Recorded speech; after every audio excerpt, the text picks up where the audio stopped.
So guys, welcome to StoomCast. Today, joined by obviously a good friend of mine from away down deep in Ayrshire in Cumnock, Professor Joke Love. Joke is a black belt under Marcos Nardini, first black belt in Ayrshire.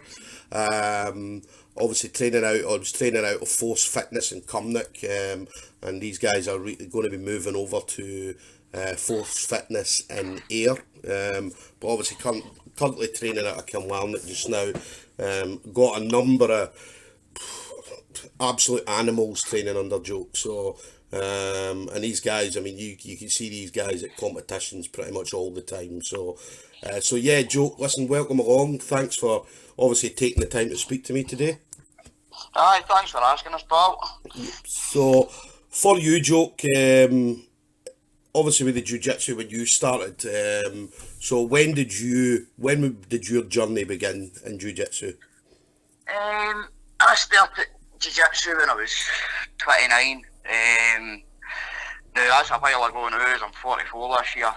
So I started at 29. I actually started off, first thing I got into was Thai boxing. Anyway, Thai boxing was cool, but it didn't really excite me the same way as what jiu-jitsu did when I started. Yeah. So it was kind of looking to supplement a bit of stand up with a bit of ground stuff. So I thought about judo to begin with. I'll be honest, I didn't really know much about ground stuff. So a guy for around about here, Will McCracken, you'll probably have heard Will's name mentioned quite a lot through the years. He was running MMA classes down in Wasabama. So I asked him if I could join in. He's obviously said aye. So that's where it kind of started. So it wasn't really jiu-jitsu as such that I started grappling with. It was more kind of MMA. Yeah. But Will was more a grappling heavy kind of MMA guy. He was a blue belt at the time. So to kind of get back to it, was like he was a blue belt run about here. Now, at the time, blue belt was like a god. Yeah. A purple belt at the time was like a fucking unicorn. Nobody had ever seen one. You'd only heard of it one. Yeah. And as far as brown belts and black belts goes, well, I think there was only one black belt in all of Scotland at the time, which was Rick Young. Yeah. So it was a real thing round about here jiu-jitsu. Mm-hmm. So that's where we started. And basically, it was like one class a week out of Wasabama. So I say there was a bit of striking involved in that, but it was more kind of ground heavy, ground and pound. Will's a super aggressive grappler, good wrestler, murder ground and pound, all that kind of stuff. So he was a good training partner. Say on you though, you know what I mean? Yeah. And when I was training with him, he used to train out his hut out his back door. Yeah. Now, I don't know if you've ever heard any stories about the hut. I've heard a few. Well, the hut was infamous round about here, mate. Basically, he had a shed in his back garden, right? And I get the invite to get down the shed. So I was taking PTs and that off, well. So like the shed, as I said, it was basically a garden shed with mats in it, right? Yeah. But this shed was a fucking eyesore, mate. I'll be honest with you. And there was nails hanging out the wall with clumps of hair and blood on them and all that. Mats. The place was fully matted, but there'd be like holes in the floor. Yeah. If you're wrestling, you'd maybe step back into a hole and you get taken down anyway with your foot hanging out the bottom of the hut. Yeah. So it was kind of hard training, and he'd a dog de Bordeaux and a bull mastiff that he kept in a kennel at the back, right? Uh-huh. And every now and again, the dog de Bordeaux and the bull mastiff would escape, and they would get into the hut and take a fucking shite in the hut. So you'd maybe get down to like a Sunday morning training session, and you'd open the door and there'd be two mounds of shite waiting on you. So like, you'd need to clean the shite up, and then you'd get in and start your training session. So like, nowadays, I go on about it a lot, and like when I'm teaching classes and all that, I tell all the youngsters, these are fucking spoiled these days. Yeah, they are. I mean, you've got a nice clean gym, you've nothing to complain about. I had to roll about in dog shite when I started. So aye, the hut was basically where I started. On OG though, I don't think I put a gi on for about 2 years. Yeah. And that was, I'll be honest with you, mate, see the first time I ever put a gi on, it was an absolutely horrible experience. Yeah. Been used to kind of slipperiness of the no gi. Yeah. And then as soon as you put a gi on, it was like you were getting your arms tied up, a pel's in your neck, and what the fuck's this shit? Yeah, yeah. You do freedom basically. So that was kind of it. What was I going to say? We'd travel a lot. Yeah. My Will spoke out the Dinky Ninja fight team. So every now and again we would travel up to the grip house, and at the time the grip house isn't where it used to be. It isn't where it is now, sorry. I think it's near the Hill Road it's on now. Yeah. It used to be a tiny wee unit, maybe about a half mile further up the road. And basically all it was just a boxing ring, a tiny wee matted area, and that was basically it. Yeah. The likes of you good guys out of there, Paul McVeigh, Doug McMaster, Stevie Mains, all the kind of guys. So they were kind of like Will's coaches. Will was my coach, and I say Will was a blue belt at the time. Yeah. So we do that, train down in Mossabama every now and again too. Introduce the guys like Andy Callan, you know Andy's also one of Marcus's black belts. Yeah. Super tough grappler, big boy, absolutely strong as I know. It's probably the strongest human being I've ever met in my life. Good guy. And you did like Andy Wilson and all that still coming out of there. Yeah. Andy still runs a successful MMA place out of Wasabama. So we travel about a lot, but mainly we were based out of the hut. Yeah, yeah. You know what I mean? Yeah. I mean, I've heard stories about the hut, and obviously coming down to train with you guys. I mean, I remember one Sunday. I think it's the only time I've been down there, right? Because I came down with Andy. Andy says, "Yeah, come on, we'll go down to Jokes. We'll obviously get a class in." But obviously, Andy didn't warn me beforehand that obviously doing a Joke Love class is going to be, it's a tough class, do you know what I mean? So obviously I came down 10 o'clock Sunday morning thinking, it'll be a nice wee easy class. It's Sunday morning, and I remember I was talking to Andy and Damien about this, saying I got absolutely smashed, do you know what I mean, for the whole hour. And always remember you saying, look, this is how we do it. This is how I've trained my whole time. Everything's hard, do you know what I mean? And as I said, I rolled with Big Mark Young. He was the first guy I rolled with, and as I say, he just fucking destroyed me for the whole round. Got a roll with Tank, he was the same. And it was good hard rolls, do you know what I mean? But that's the kind of stuff that gets you better, do you know what I mean? So, well, see the kind of way I get brought into it, as I say, training with Will was super aggressive. Yeah. You know what I mean? It's like, there's no two punning me hanging the right way now. Yeah. But like, basically, to translate out of Ayrshire, that means I've got injuries all over the place. Yeah. By the way, you got an app that will be able to translate Ayrshire into a normal language so people can understand what I'm saying. They'll be fine. I mean, most of the guys that will listen to it are going to be the Ayrshire guys anyway, so anybody else that doesn't understand you, then that makes no difference. So Will was super aggressive, so that's kind of that's the mentality I get brought into it based on, you know what I mean? Yeah. And also, you're saying the likes are on a hard place. I mean, as an instructor goes, the kind of thing that I value most, you come across super talented guys, right? But there's an all kind of cliched saying, hard work beats talent and talent doesn't work hard. Yeah. I'll be honest, I value hard work over talent. Yeah. Most of the time, because you get, as I say, if you get somebody that's willing to work hard and put the effort in, you can work with them and mould them. I mean, just speaking from my own perspective, I'm no an athlete in any kind of way. I'm just basically a wee fat welder for Cumnock. but I've got a work ethic. Yeah, yeah. You know what I mean? So as I'm saying, I've piled up a lot of injuries all the years, but I didn't ever let that stop me getting on the mats. I mean, I don't know how many times I've went on the mats and I've had a fucked shoulder or an elbow and I'm just tucking my hand into my belt and I'm getting pasted. Yeah, yeah. That's just the way it is. Same to the likes of loads of injuries with knees and stuff like that. Just put an knee strap on it. Yeah, yeah. And so if you're coming to train with me, I'm expecting you to work. Yeah, yeah. Because I'll be working. If I'm working, you're working. Yeah. No, I definitely. I saw that obviously the time when I came down, and it was good hard class. Do you know what I mean? I'd say it was hard, but obviously coming off the mats after it, you were like, do you know what?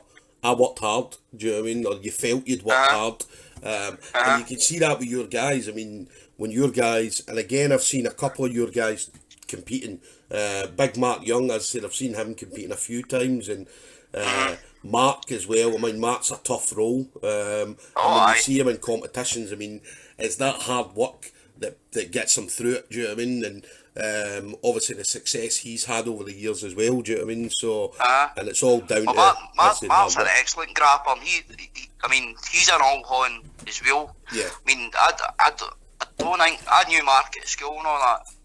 Mark was 2 years younger than me at school, but I don't think I started training with Mark until Marcus had landed. Yeah. And to get back to the story of the hut, we eventually moved out of the hut, and we had a gym at the bottom of the bar hill in Cumnock. Yeah.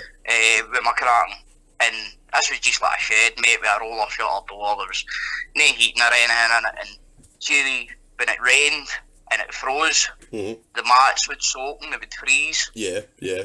So this was like luxury to us. Aye.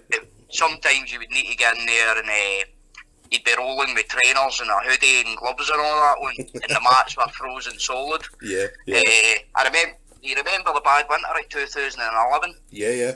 Where it was like frozen for 3 months. I mean, we were in there every night of the week, and the mats were frozen for 3 months solid. Yeah, yeah. So, like, as I say, you go to laugh at Wayne's kind of acting spoiled today, and you're like, aye, he doesn't wash his belt, and I'm going on anywhere near him, he's manking, you're like, yeah, that pal. Yeah, I mean, that's what's wrong with people today with your fancy defence soaps and all that. Yeah. It's a bit of bacteria, you know what I mean? Anyway, so that's where it was once that gym had opened, that Mark had started coming to train with us. I mean, you'd let the amount of guys that you see coming and going through the years, it's actually, it's quite scary the amount of people that you've had through the doors. Yeah, yeah. I mean, Cumnock's quite a wee place, but basically everybody in their dog had tried jiu-jitsu at one time. Yeah. You know what I mean? So, like, and you hear a kind of lot of lies, but this is just my opinion, but you hear a lot of lies about jiu-jitsu, like jiu-jitsu's for everybody and all this kind of thing. And I don't believe that a lot of these things are true. Jiu-jitsu's not for everybody. Yeah. Jiu-jitsu could be tried by everybody, but you're only going to have a select few morons that kind of stick it out. Yeah, yeah. Because you get aim for a hard shift and all that, and the last thing you want's a guy sitting on top of your head with his balls in your ear while trying to twist your arm up your butt. Aye, aye. Yeah, I mean, you know yourself, you get the days, and you get sometimes the days turn into weeks or months where it doesn't seem to be working for you. Yeah. But you just need to embrace the grind and go with it. Yeah, yeah. It's true. I mean, obviously, as you said, you could go for weeks and nothing works for you. You're getting tapped out by everybody, and then suddenly one day you come in and you're the man. Do you know what I mean? You're the guy that's tapping everybody out, and you're not getting tapped out by anybody. Do you know what I mean? So, and it's definitely your light bulb moments kind of, yeah, aren't you? yeah. And they're brilliant when they happen. As I say, you're no anybody. I mean, anybody that does jiu-jitsu. I mean, anybody you speak to, you know what I mean. You're never going to be the man all the time in the gym. Do you know what I mean? No. You're never going to be that guy. Anyway. Yeah, I mean, I always remember when I was competing, when I first started competing. as I said, I was doing very well in the competitions, and I think I won 7 in a row, golds. And I remember one of my training partners saying to me, Stuart, you need to lose. Do you know what I mean? And I'm like, well, why do I need to lose? He's like, because see, if you don't lose, you're not going to learn anything. Do you know what I mean? So, and then obviously when I did lose, the very first time I lost, I was absolutely devastated. But then obviously I went back to the gym and I was like, how did I lose? Right, I need to work on that. Do you know what I mean? So, and it's, as I said, it's part of the journey. So. Oh, of course it is. Did you start competing as soon as you were able, kind of thing? Yeah, I mean, what I done was I went in and I'd set myself a goal to my main goal when I first started was to lose weight. At the time, I was obviously very heavy. I was about nearly 130 kilos. So what I done is I came in and said, right, my only goal at that point was lose weight. And after about 6 months, I dropped 30 kilos.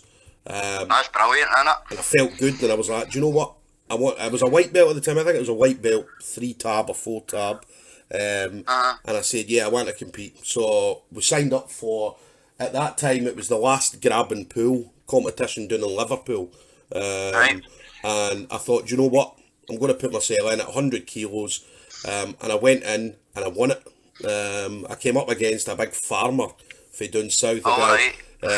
Peter. I still talk to the guy every. Do you know what I mean? And this was what, 5 years ago, nearly. And I went in and I won, and at that point I was like, I want to do this again. And then I remember my second comp, I got given my blue belt just about 6 weeks before the competition. And I remember going in and saying, well, do you know what? Fuck it, my blue belt now. I'm obviously in the blue belt division. So, and I came up against a guy, Big Martin Smith, out of the Grip House. But Martin's about what, 6'5", 6'6", and obviously me, I'm about 5'5" with high heels on. Do you know what I mean? So you're the same as me. You suffer for vertical challenging, didn't you? And the main point about going in and fighting with Big Martin was not to get taken down, and that's what I worked my whole game on, is not to get taken down. And I went in and I won that, and then as I say, from then on, I was winning every comp until, as I say, the first one I lost, which is at the World Masters. But for me, as I said, obviously, I'm the same as you. We're obviously wee guys, so we have to adapt to our game. And again, I know that you've done that. I mean, anytime I've ever rolled with you, you're like, right, Stuart, do this or try this and try that. Do you know what I mean? Because obviously it works for you, and because we're about similar height, similar stature, obviously the things that you're doing kind of work for me as well. The way I look at it, like my game kind of thing, is I've got every man jiu-jitsu. What I mean by that is as I've said, I'm not an athlete. I'm not particularly strong or particularly flexible.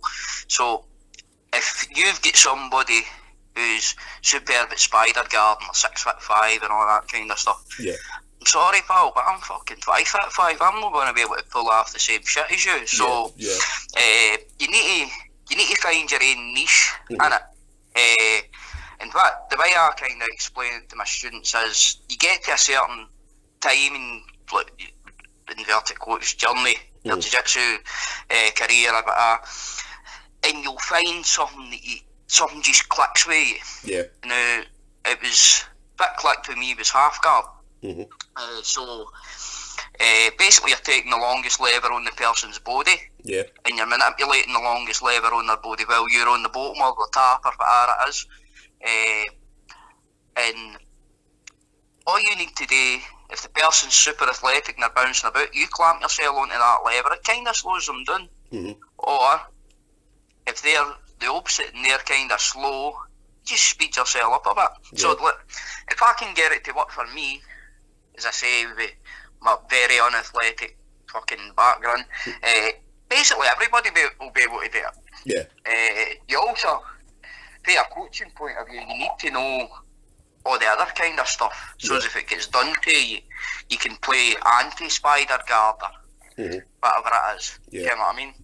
But guys need to find their own way. So like, So I say I kind of started taking PTs fairly early with the likes of McCracken, and then Marcus landed. I was straight in. I went to PTs and stuff like that. It's kind of, classes are great. You need to take certain classes. Yeah. You need to roll with people at a similar level and all that.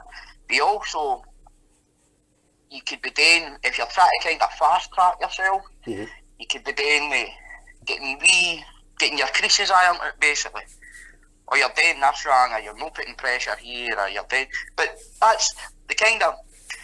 At the time, when Marcus had landed, I'm kind of jumping about a bit here, but when Marcus had landed, I'd get my blue belt the day before I'd met Marcus, I've seen Marcus for the very first time. Yeah. And I'd get my blue belt off of Roberto Atala. Yeah. At a seminar down in Wasabama and there. And McCracken had says there's a grappling competition on at the Grip House. Yeah. The more do you fancy going up or on? And there was a couple of guys that we trained with who were competing in it. Now, you're speaking about grappling competitions. I'd been training for 3 years, and this was the first one I'd heard of in Scotland. Yeah. A competition actually in the Grip House itself, where the Grip House is situated now. Yeah. So that, Marcus was the referee at this. And this was the first time I'd ever laid eyes on him. It was also the first time I'd ever met Hugh McCartney. Yeah. You'll know Hugh for Kilmarnock brown belt. Yeah, but another tough guy. Another one Peter of the animals. Peter Pan, he looks as if he's 40 odd, but he's actually about 140. He'll excuse me for saying that. But Hugh, super tough guy, strong as an ox. Yeah. And a wealth of martial arts experience. Anybody training in Kilmarnock, be damn well to hook up with Hugh and get a bit of his knowledge off him. Yeah. Basically Hugh was the first fight I seen, and Hugh comes from a karate background. Yeah. And the first thing everybody seen Hugh do was low kick the guy. Everybody was like, this is like a jiu-jitsu club. You're like, what the fuck? He's like, oh no, kid, sorry. But the next week, I think it was, we'd got Marcus's phone number. Yeah. Off of a guy called Adam Corson. Now Adam's another OG of jiu-jitsu in these parts. Yeah. Adam trained at a club in Kilmarnock. I can't quite remember the name of it, but he trained with you. And he gave us Marcus's phone number. And then the following Sunday, Marcus was up and he was giving me and Will privates. And I got in a private off Marcus for, I think it was the next 3 or 4 years. Yeah. All the way up to about the mid-brown belt. I think I was taking PTs off him. Yeah.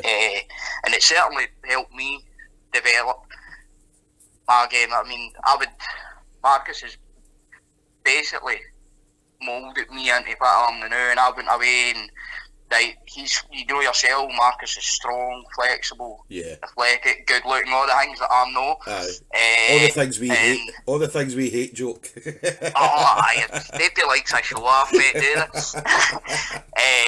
But all the stuff he showed me, the half guard stuff seemed to click for me. Yeah. But obviously my body didn't move exactly the same way as his. Yeah. So I had to get away and tweak it. And at the time, I think when Marcus was here, Will was a purple belt, and I just got my blue belt, as I said. Yeah. And Will was like the highest graded round about here. So if you're looking at the situation now and looking at the situation back then, we had one black belt and then just like maybe 3 or 4 blue belts. Yeah. The rest was all white belts. So you didn't have the kind of same input for higher belts as what people have got now. Aye. I mean, you can get into Kilmarnock, you can get into Glasgow, you can get into clubs round about now, and you've got brown belts, you've got purple belts, you've got blue belts, and you've got a wealth of knowledge in that room. But back then, as soon as Marcus landed, everybody wanted a piece of him. And I would imagine at the time it must have been quite tough, because he'd been getting told in this direction, that direction, blah blah blah, and he was a fairly new black belt. So everybody, as I say, everybody wanted a piece of Marcus, but we ended up getting Marcus regular. When he came up to the gym that I mentioned at about my the Bar Hill in Cumnock for a wee while on a Sunday morning. Yeah. Until he opened Kilmarnock. And then once he opened Kilmarnock, I think I'd just got my purple belt off him. And then I moved to Kilmarnock full time. I wasn't interested in the MMA side of things anymore and all that. I'm too old to get punched in the face. I was just what I did jiu-jitsu basically. You know what I mean? Yeah. And then you hooked up with Marcos. It was about what 2000 and that would have been what 2005. So around about that time. Well, I'm no great with numbers, but basically as soon as Marcos stepped off the plane. Yeah.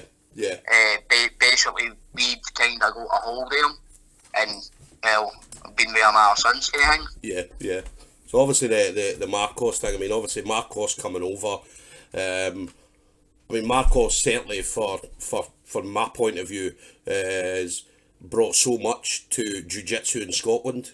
I mean, see anybody, and this is the funny thing. I mean, I was talking to Marcos about that, and I was like, Marcos, see anybody I speak to about you, nobody has a bad word about Marcos at all. Everybody that's ever trained with, and he's trained with a lot of people in Scotland. I mean, and as I said, I mean, I was listening to a podcast. It was Mop with Craig McIntosh, and he was talking about Marcos, and he was saying he trained with Marcos. He came up to Glasgow, him and another boy, Stevie Way, and the both of them came up, trained up. They came in on a Saturday. It was a comp class, and they came up, and both of them trained. And then after it, Marcos sat and spoke to them for about an hour, just about jiu-jitsu, and they're.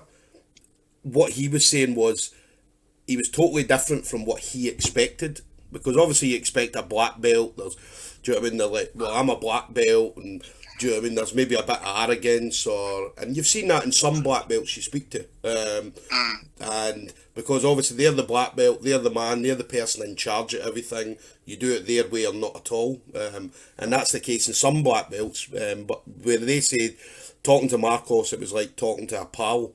Do you know what I mean? And I was telling him about it, and telling Marcos about it, and Marcos is like, "Oh, that was really interesting." He says, "See if anybody doesn't like me, he worries about it." Do you know what I mean? So he said he'll sit there and he'll be like, "Well, why do they not like me? Is there anything I need to do to get this person to like me?" But obviously for Marcos that never happens. So as I say, for him, he's brought so much. I mean, obviously down in Ayrshire, he's brought so much to jiu-jitsu in Ayrshire and obviously the whole of Scotland. So, well, what I liked about Marcos as an instructor, but well, one of the things that I liked about him is he never pushed you.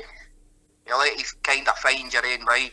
I mean, the likes of, as I said, my first instructor was Will McCracken. Yeah. That Will was always able to compete, and he wanted me to fight MMA and all that. And can he jump back a wee totally bit about my reasons for getting into it?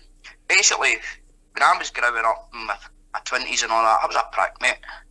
I was going out and getting drunk and getting into fights and just getting into trouble and all that all the time, and I had to go away and have a long hard look at myself. I was always trying to prove something. I don't know who the fuck I was trying to prove it to. But basically I had to have a word with myself. So I was like, there's something inside me that has to come out. So every day I need to channel it somewhere. So that's kind of how I found my way into kind of martial arts. So like when the competition thing was getting mentioned, I wasn't interested in it. I was training for my own reasons. You say you get into to lose weight, I get into to lose my ego and my attitude. Basically fucking develop myself as a better person kind of thing. So I didn't feel as if I had to prove to anybody, especially myself, that I could do anything. You know what I mean? So when Marcus came along, I think he asked me once, would you not be interested in competition? I explained to him, he never ever mentioned it to me again, and that's cool. You know what I mean?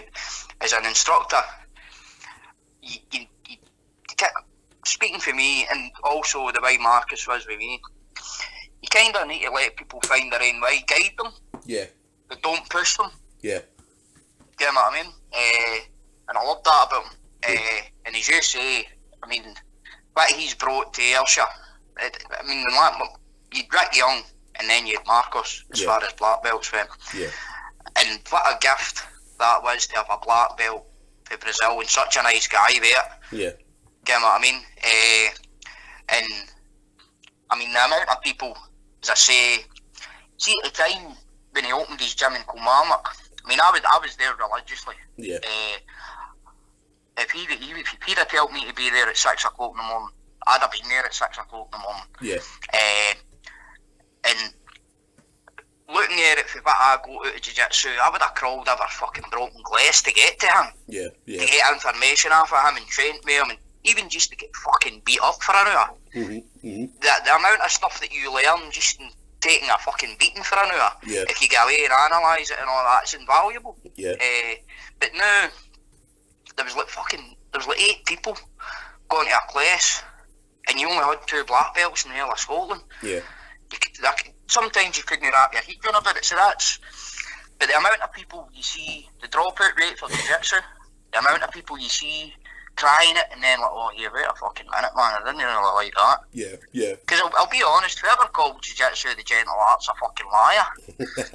Definitely. I mean, it kind of, you can sweep people gently and all that, but yeah, yeah. in essence, what you're trying to do is strangle somebody to death and break their limbs, and that's gentle on the fucking that.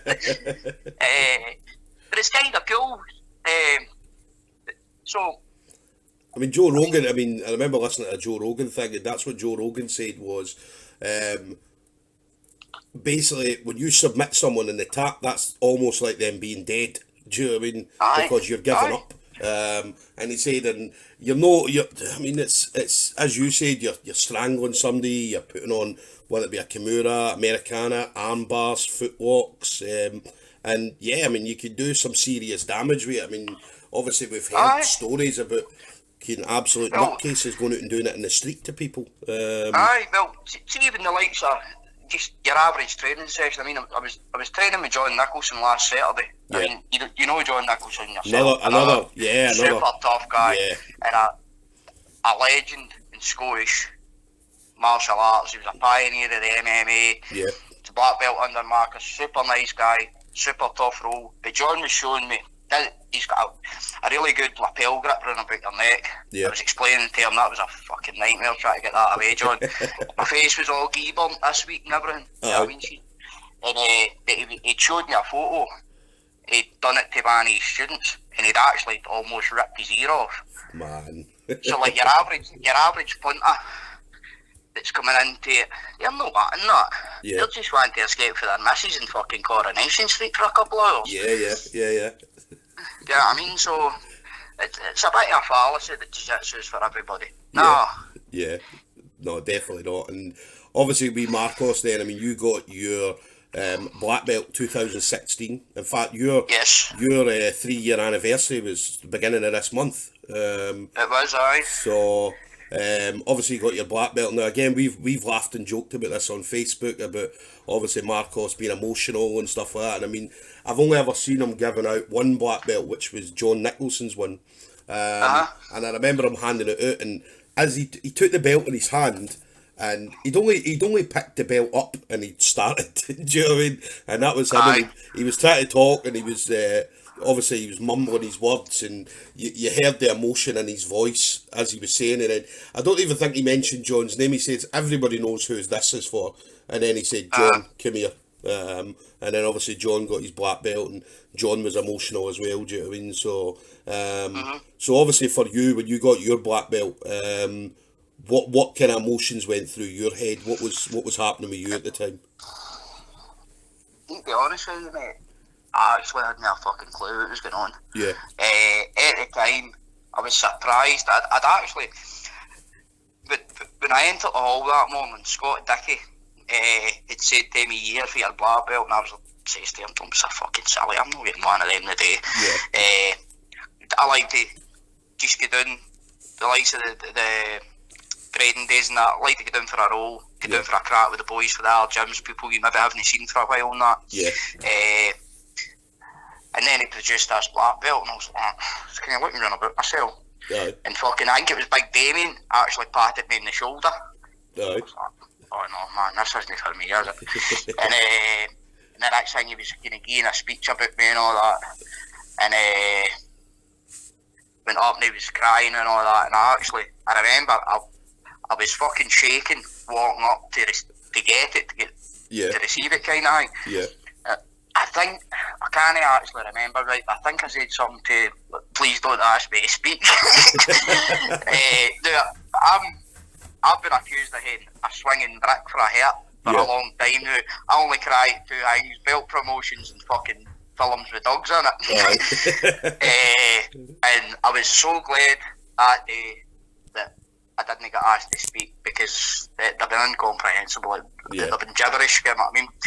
So cool experience, but I'll be honest, it took a while to actually realise what had happened. And coming away from it, I don't know, I think I'd like fucking another 200 friend requests off Facebook within a week. And I'd all these people, as I mentioned before, when Marcus landed here at the very beginning, everybody wanted a piece of him. They were pulling him in all sorts of directions.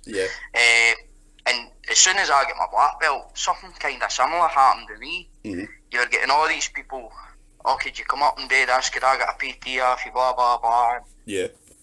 It's a wee bit kind of overwhelming to begin with, you know what I mean? And there's always that thing, I really deserve this, and all this kind of shit goes on in your head. Because it's a fucking, I mean, as far as your martial arts journey goes, it's a fucking big deal. Definitely. It's but the thing about it is too, it doesn't kind of go to your head either. If anything, it put a wee bit of kind of self-doubt into me. And I was like, fuck no, people are going to expect me to know what I'm talking about. So I need to get away, this part of my game's got a hole in it and that, and it's as if you need to go and relearn everything. You know what I mean? Which is kind of, the journey's never really got a destination. No. I mean, everybody says that. I mean, obviously, a lot of people say black belt's the kind of main goal or the main vision. Everybody wants to end up being a black belt. And again, for you, I mean, it was you'd been training at that point, I believe, 11 years. Obviously 8 under Marcos, and then obviously, as you were mentioning, we Will and all that in the shed, in the hut and so on. So obviously for you, again, it was a long time coming, and obviously well deserved. I mean, first black belt in Ayrshire, Marcos' first black belt as well, so it was definitely well deserved. Obviously, I never trained with you at that point, but from speaking to any of the guys, I mean, everybody I speak to about you, again, same thing with Marcos, everybody's got a good word to say about you. They always say, you go down to jokes, you're working hard, but the guys, anybody that's been doing there, loves it, absolutely loves it, do you know what I mean? So, well,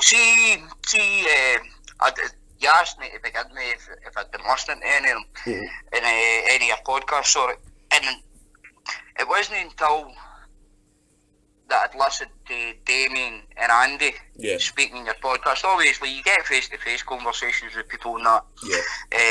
But once you get, it's kind of like, I tell my missus that we were going to be doing this. You're going to be the Wiley shit, you're a fucking celebrity. You know, that's just basically winding me up. You know what I mean? It's no until you hear your name mentioned and you're with an influencer where people are like, man, fucking been here. When did that happen? Was that there? But it's cool, man. It's good to see. It's good that you can give people something back as well. Because here's the thing, see if you're sharing the match with people and all that, you're giving yourself, giving them a wee bit of yourself, and they're doing the same. Blood, sweat and tears, you know what I mean? As well as wrestling with your pals, you know what I mean? No, I'd say everybody I spoke to, I mean, obviously Damien and Andy mentioned you on the podcast. I'd say got absolute respect for you. And we laughed and joked. I remember the first time we were all on Facebook together, and there was you remember the Ryan Smith moment. So he said he loved you and all that, and we were like, fuck's sake, do you know what I mean? And then that was obviously a running joke for a wee while, do you know what I mean? But again, I think Ryan knew you for back in the day, do you know what I mean? So I'd known him at least 20 odd years ago. as like a kind of casual acquaintance kind of thing. Yeah, yeah. And I hadn't seen him for fucking, I don't know, like a 20 odd year. Yeah. Then I landed at the gym one day and he's fucking all the tap me. And then you use fucking roasters, give me a hard time, so fun, yeah. But again, that just shows. I mean, even back in the day, guys, remember you back in the day, and obviously the guys that train me and everybody that goes through your gym, as I said, has so much respect for you just because of the way you train, the journey you've been on. Because again, you were one of the, we call it the OGs, the guys from back in the day, that, as you said, you started training in a shed. Whereas obviously the guys nowadays, they've got luxuries of heating in the gym, or some gyms have got air conditioning, underfloor heating and stuff like that. Do you know what I mean? So whereas I said before, they're fucking spoiled these days. Yeah. So you're one of the original guys that, regardless of, do you know what I mean, you would have trained in a fucking car park. I'm pretty sure if the shed had fell down. Do you know what I mean? Well, see, even I got my black belt. I'm not really big into the kind of self-promotion thing, but the guy that owns Force Fitness, Mark Hasty, he's actually a purple belt under me. Right. He'd said, listen, I'm going to get the Cumnock Chronicle to give you a phone. Yeah. And I'm like, oh, fuck's sake, man, do you need it? And he's like, aye, because I want a bit of promotion for the gym and all that. He's like, I just think you're not promoting yourself, you're promoting the gym. I'm like, right, fair enough, blah, blah, blah. So I did an interview with this, and if I remember, the guy's name's Chris Money. He trains up in Coatbridge with Brian Gallagher and that. And we'd had the interview, and it was like, how long you been training, blah, blah, blah. And it says to me, I think one of the last questions was, so what are you going to do to promote the sport? And I says, I'm not going to do fuck all to promote the sport, mate. And he was kind of shocked, and he was like, how do you mean? I says, well, see, basically, I would have travelled to the ends of the earth to get this. Yeah. And if you're not willing, if I need to chase somebody to get out of their bed in the morning to go and do jiu-jitsu with me, they're not going to be the people that are going to be left standing at the end. Yeah. You're wanting people who are going to chase you out of your bed in the morning. Yeah. Do you know what I mean? And you know yourself, you've got guys who are there fucking religiously, and every gym, I'll take Davy Sharp as an example. Yeah. Or Shawnee Stewart out of Kilmarnock, or Davy Pollard. These guys are, like Elisa Davy used to travel up for Urban to come to Cumnock at fucking 8 o'clock at night, and get home at 10:30 and all this kind of thing. Davy Sharp, you see him on Facebook, and it's like fucking he's trained 30 days in a row. Aye. They're the kind of guys that you want round about. And I'm not saying anything about anybody else. Yeah. But you can, they're the kind of guys that are going to be there at the end. Yeah. Do you know what I mean? They definitely. I mean, Davy Sharp. I mean, he's in 4 and 5 hours a day sometimes in the gym. Do you know what I mean? So, he's one of the guys you need to kick out the gym because he's training all the time. Do you know what I mean? And again, Davy Sharp. I mean, it shows. I mean, Hibs. I mean, a couple of years ago when I joined up with Marcos, Davy Sharp at that point, I think he was a fresh blue belt. He hadn't long got his blue belt, but to see him change and evolve over the last couple of years has been unbelievable. And then, when I saw him at I think it was the first SGI he was in, and he fought a guy, never submitted him, but he was all over this guy, and he was trying to catch him with everything. He had him in guillotine, had him in a kimura, footlocks, and he was getting every single submission, and he was transitioning from one submission to another. I think he got about 3 or 4 in a row at one point, and it was all different submissions, and then and that just proves, I mean, mat time, and again, everybody mentions mat time. The mats never lie, so. And in Davy Sharp's case, Shawnee Stewart as well. I mean, he's fucking unbelievable when you see him rolling. Do you know what I mean? So, well, the first time, just as I say, you see people coming and going all the time, and you get used to. See, the first time you lock on with somebody, especially like a white belt, you can generally tell whether they're going to end up good at it or not. I remember. There never used to be a Saturday class in Kilmarnock. I just used to kind of organise an open mat. And Sean used to come to the open mats. And I remember saying to him, I think it was like maybe 2nd or 3rd week in, you stick in at this because you're going to be good at it. You could just tell, you know what I mean? And well, there you go. Look at how big a fucking pain in the arse he is now to roll with.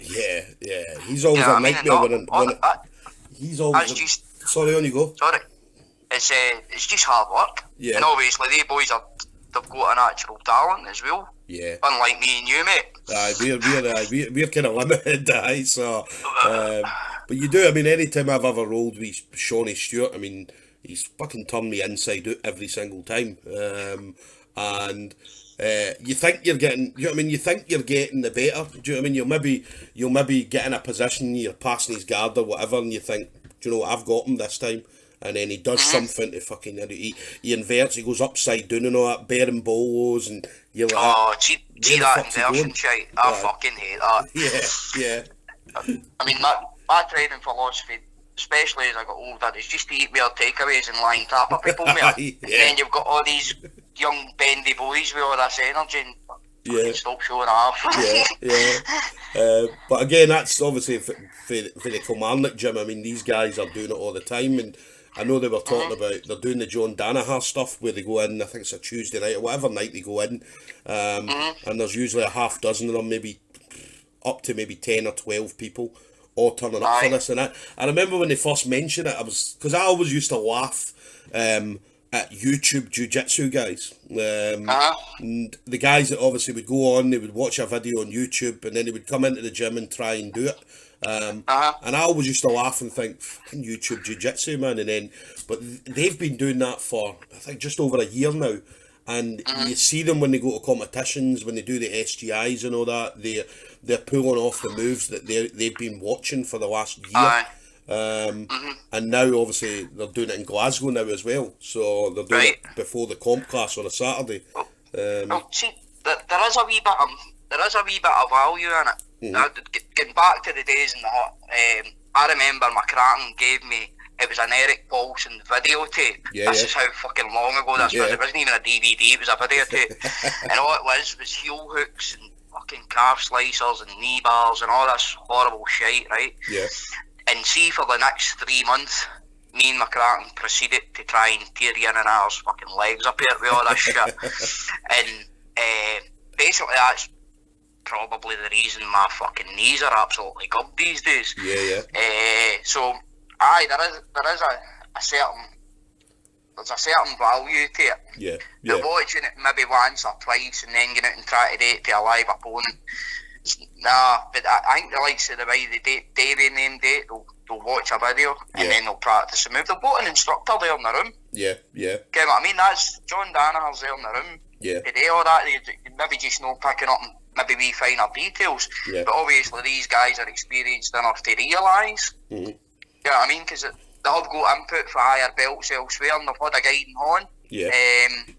So I mean, it's definitely, it's got its merits now. Whereas back in the day, if all you had was a YouTube instructor and you were maybe a white belt, then it's not really great. I mean, it's good supplemental training, I would say, watching YouTube and maybe getting an idea. And I've seen me doing it. I mean, maybe looking through fucking Facebook, this is interesting, one. And do that, and then you maybe go away and fucking dating a white belt, then a blue belt, and you know what I mean?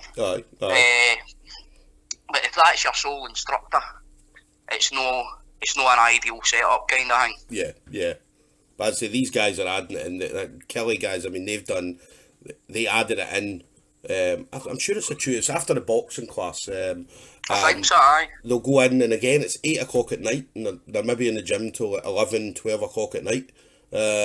Just learning stuff. Davy Sharp, Henry Brennan, and obviously a few other guys, and you see it. I mean, in their games especially, I mean, it's made a massive difference. Aye, and all the boys, they're wee Jack Russell Terriers. If they got a hold of something, you're fucking having problems getting it back off them. Aye. And that's where they bear and bolo into like a footlock or a knee bar or heel hook or whatever. And obviously they're inverting and they're doing all this inversion stuff, man. And it's good. I mean, it's fantastic to see these guys go out and do what they do. Even open mats. I mean, I've seen them in open mats and they're doing the same thing in open mats against people. So I know it's definitely good. I mean, I used to laugh about it and think, YouTube jiu-jitsu doesn't work. Do you know what I mean? But then, as you said, I mean, there's some stuff that you can watch and pick up from. Other stuff maybe not so much, especially for like me and you. Well, the thing is, I mean, jiu-jitsu is a brilliant martial art, but there's a lot of impracticalities in it as well, as far as certain things go, and especially the likes of, if you're thinking about MMA, a fucking bearing ball is the last thing that you want to be doing, you know what I mean? Yeah. But as I say, it'd be great to be able to do a bearing ball. I can hardly fucking pronounce it properly. I know. But no, not something I've ever done, do you know what I mean? And again, for me, probably the same as you, and I know Damien, I mean, I talk to Damien a lot about different stuff, and I know that Damien's, maybe Marcos will show Damien a move, Damien will then adapt it for his style. So things like, I mean, I've never triangled anybody in my life, do you know what I mean? Just because my legs are too wee. And it's never happened. Maybe one day I will get I'll get a triangle. But as it stands at the moment, I've never done one. I know how to do it. I know what position to get to, but never been able to do it. So whenever I do that, I usually get an arm bar or wrist lock or something like that because I'm in that position. So, and again, I know you said that as well. Well, that's the thing. I mean, you don't need to chase things. At the end of the day, I mean, if you get somebody in there and you're not able to finish it, go for the easier option, go for the wrist lock. Yeah. There's always be a big dirty bastard. Yeah.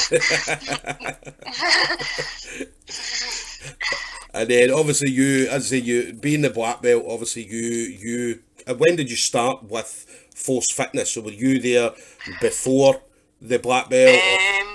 I was in there as a brown belt. Yeah. I think I was a 2 or 3 stripe brown belt when I started in there. Now, as far as gyms go, kind of round about here, I mean, it was a fucking brilliant setup. Yeah. You couldn't I mean, even up in the likes of Glasgow and all that, you couldn't have got a better setup. You had a big cage, you had a boxing ring, you had a nice mat area and that. Yeah. So it was great, but the only problem we've always had round about here is just the numbers. In Cumnock's only got fucking 10,000 folks staying in it or something. Yeah. And as far as class times goes, we always had a slot. So my slot was a Tuesday night at 8 o'clock. So, and then a Sunday morning, I like to get out of my bed early and get all my shit done early and then get home and enjoy the rest of the day kind of thing. So it was always like 10 o'clock in the morning. Yeah.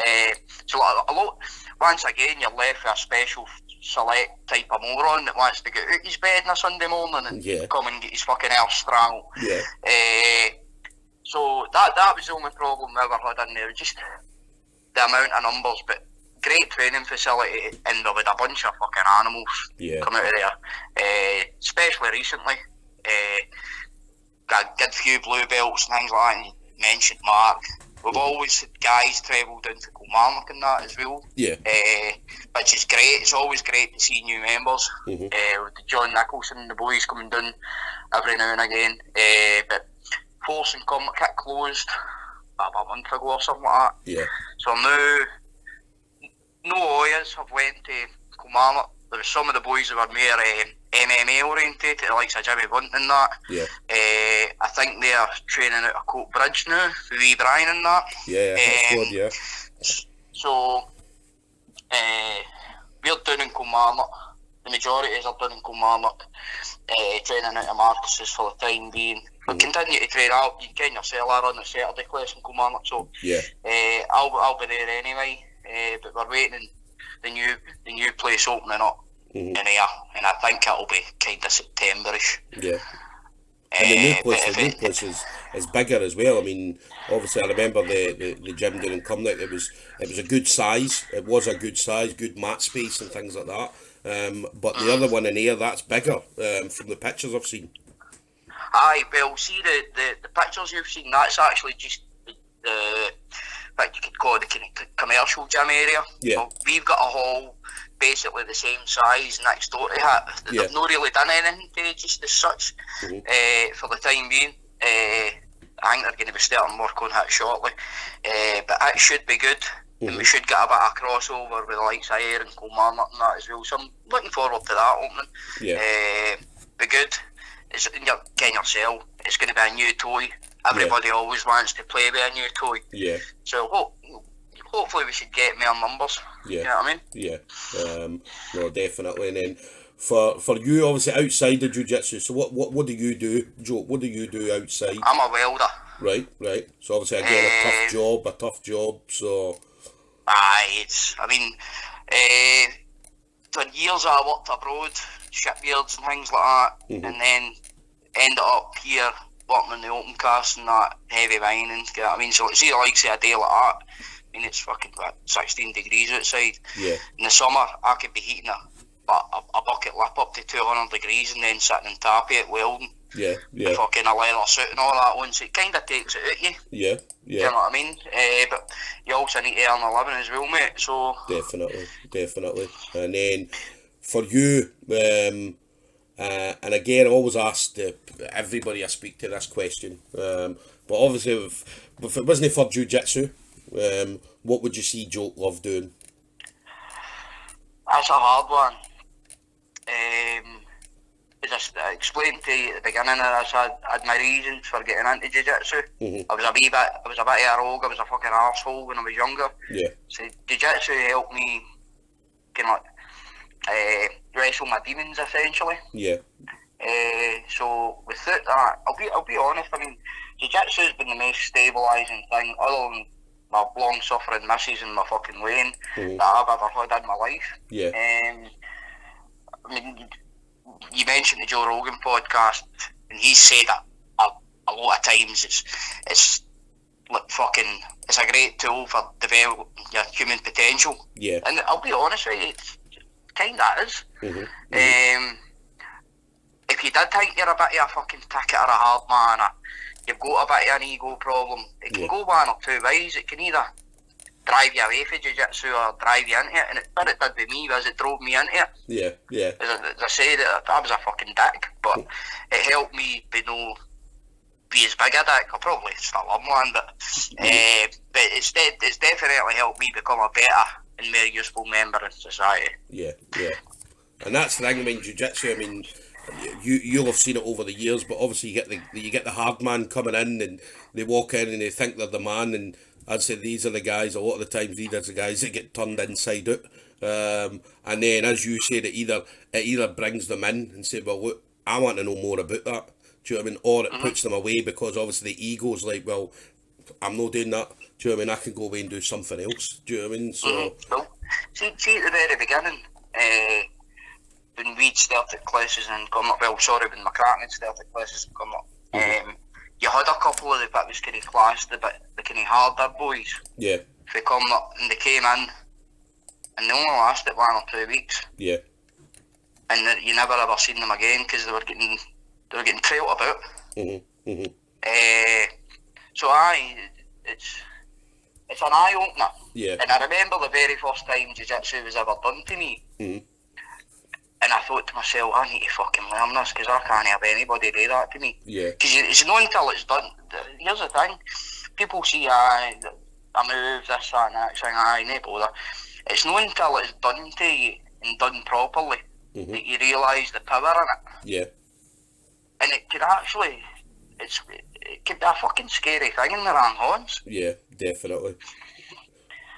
As you said, you step on the mats. Anybody steps on the mats, and again, I've seen this so many times where people will come in and they'll say, I've trained jiu-jitsu, and as soon as you step on the mat, you realise, well, you've not really trained jiu-jitsu. And then you've got other guys who come in and say, we've never trained jiu-jitsu before, and they've maybe been doing, as you said, wrestling or grappling or something, so they've got an idea what they're doing, and as soon as you lay hands on somebody or somebody lays hands on you, you pretty much know. And again, you mentioned this earlier, you pretty much know straight away Aye, if 100%. if they've got some skills, or as you said, if they're going to go places, obviously with Shawnee Stewart and all that, do you know what I mean? So Aye.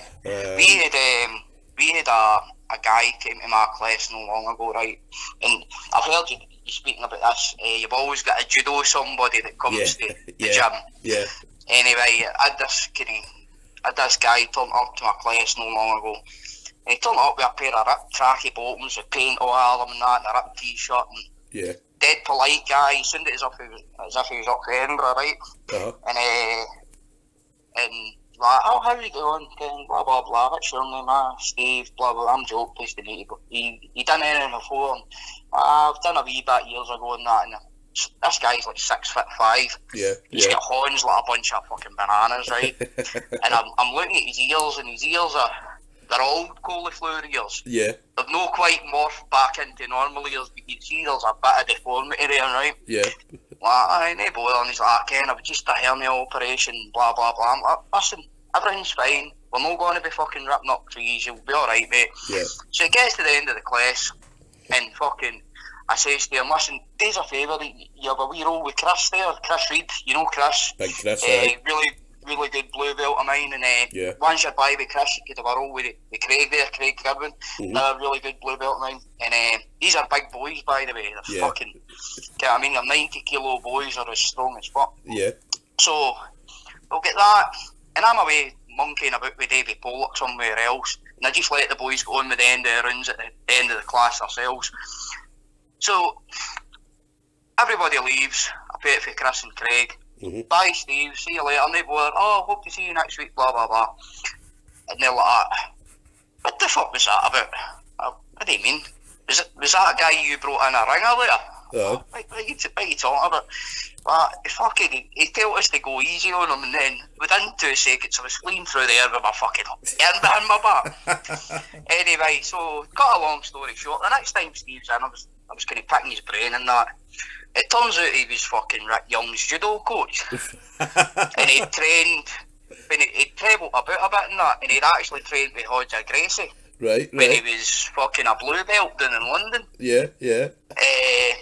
So I hadn't seen Steve for long enough. He kind of drifted away, and then when he did come back, I was straight on to him. I was like, listen, I realised that you've not been coaching or training for a while, but would you mind doing a wee bit of judo with us and that? So he come in and he took a judo class for a wee while and that, but once again it was a Sunday morning, the numbers weren't great, blah blah blah, so the class got kind of cut, but I'll tell you what, see if this guy got a fucking Kimura grip on your arm, Stuart. Yeah. I've never felt one like this in my fucking life. Aye. As I said, this guy had a bunch of fucking bananas for horns, and he was 6'5", great big long levels. See if he got this grip on you. Yeah. Your arm was coming fucking off. I'll Aye. tell you that guy would have been a fucking unit Yeah. if he was 20 or 30 years younger, but he was just a wee bit older and a wee bit more broken, and you get how the story goes. Years of hard training, it gets you, doesn't it? Definitely. It gets everybody in the end, do you know what I mean? So, but no, listen, Joe, I mean, it's been an absolute pleasure talking to you. I mean, I said this to the other guys that obviously I can see or train with or even speak to on Facebook. I've got the luxury to speak to you whenever I want, do you know what I mean? So, so it's good to hear. I mean, everybody knows you in Scotland. Everybody knows, obviously, first black belt in Ayrshire. Marcus' first black belt, which is obviously a big thing. So, but listen, it's been absolutely fantastic speaking to you and obviously hearing a bit about your journey. I mean, there's obviously a lot more to your journey as well that we're maybe not picking up on. But it's good to hear about. I mean, the hut or the shed back in the day. Because again, thanks very much for being as a phone call. As I say, there's always bits that you miss out and that, no, but it's one of the things. My memory's pretty shit. I'm getting old. And just before I go, I'd like to say thanks to yourself, obviously, for being as a phone. Thanks to Marcos. Thanks to everybody that I've shared the mat with. Like Andy Callahan, Big Jamie Vinmore, all the kind of older school boys. Now you've got the new guys, Andy Baker, Big Damien Huey, David Poole, all that. Too many to mention. You know what I mean? Anybody I've ever shared the mats with, thanks very much for giving me your time. And also, I'm going to get her out if I don't do this. Thanks to my long-suffering Mrs. Lynn, who puts up with my sweaty mocketness coming in here and flinging my big dirty balls about, aka my kettlebells when I'm not doing jiu-jitsu.